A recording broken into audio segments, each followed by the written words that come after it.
rolling, check. Calm and stay on the hardwood. Pump faking, grip shaking. Chilling with.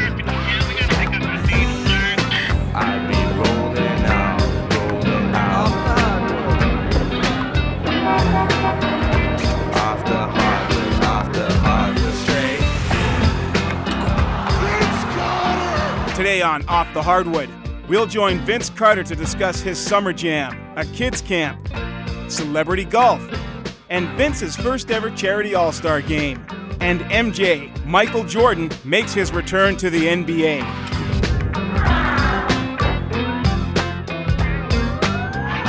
Off the hardwood. Tell me about the whole week and what it means, Vince, to give back.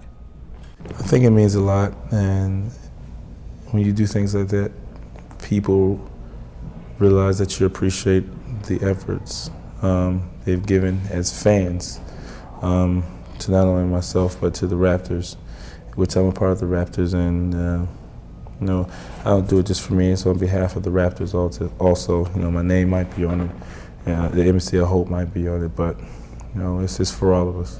There's so much that's happening this week, and we're going to touch on it, but I mean, I saw you on the cell phone, even out on the golf course there, the bill's going to be huge. I mean, Vince, what goes into this week? I mean, all the other stuff aside, that landmark things that you've done this week from a charity standpoint, man, what goes into this week? I mean, it's so many things. It's hard to find a place to start. But all the credit goes to the people behind the scene. What I do is nothing compared to the people behind the scenes who make the calls, book flights, book acts, book players, facilities, or whatever. So it's a lot of people working together, a lot of people trusting each other, putting a lot of trust, a lot of money going out. There's a lot of different things that go on that the people don't think about, and sometimes I don't realize. And when you sit and think about it, it opens your eyes and like, wow, this is what it's all about: giving and people appreciating what is done for them, or what people do for me. You talked about appreciating, and I saw both your faces when we were talking about the kids. I know your background with kids, and I watched you at the camp last year with the kids, and I've seen just a little bit of stuff this year.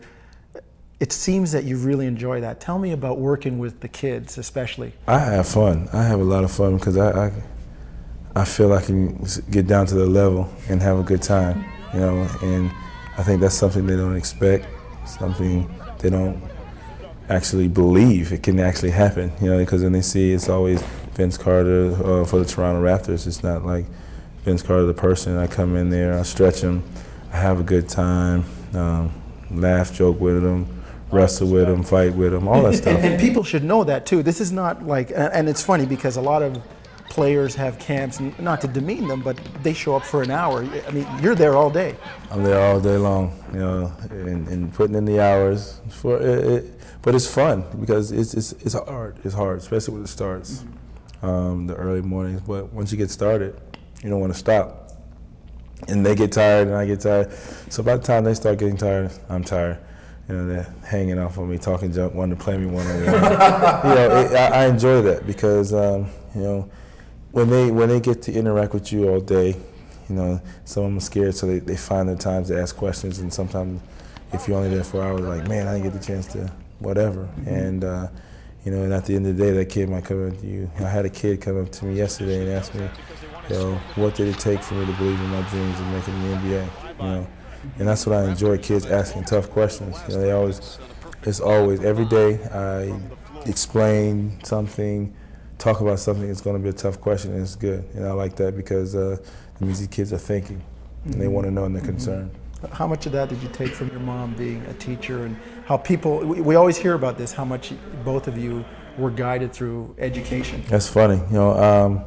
I never considered myself as an actual teacher or anything. But you are. But when I find myself, out there in camp and not even coaching in the camp, but just roaming around, helping the other coaches, I'm always teaching. I'm always in there. I'm always hands-on. And I always think that's important because that's when kids know you care. And I just hear, that's nothing that we've said and talked about. I just heard her talking with other teachers or I don't know, just people, and that's just something I feel that's important, is to be hands-on. Pull a kid aside and show him the move if he doesn't know how to play. Because a lot of kids come to the camp, they have no idea how to play basketball. They just want to meet Vince. And when they get out there trying anyway, and then you pull them aside and you teach them, they might look a little awkward, but I think when you teach them, miracles happen. Because we're up 1, right? We get the rebound and we're going to call timeout. You must be really pleased to see something like that, as I said, with your background in education. Well, the first time I observed Vince at a camp, I readily noticed his teaching skills. He's just a natural teacher. And I laughed and joked with him because he's a pretty stern disciplinarian too. And I said, you're your mother's son. And we laughed about it, but he likes for the kids to have fun, but he wants everyone to be able to have fun. So he will not allow one child in a camp to disrupt the camp. Right. He will pull them aside and he will speak with them, and they understand it's zero tolerance. I've spoken with you, that's your warning. Next time you're going home. It's just that simple. It's fun though. I enjoy, I'm not saying I'm trying to take the place of their mothers or fathers or aunts, uncles, or whatever. It's just that I think sometimes kids will listen to people they look up to more than they listen to mom and dad. Source. You know what I'm saying? Right. And like I say, when I can get down to that level and still discipline them and they respect that, it's awesome. It's awesome. And doing that, it just finds I love the coach. I love the coach also, and they get to see my competitive side, not as a basketball player, but as a coach. Everybody get your man. You get the guy who's guarding him. Everybody guard, whoever guards you guard him. Stay in front of your man. Okay? Stay in front of your man.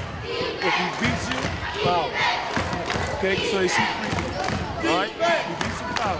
So everybody see your man and the ball. Okay? So if he gets beat, you come help and you run his man. Okay?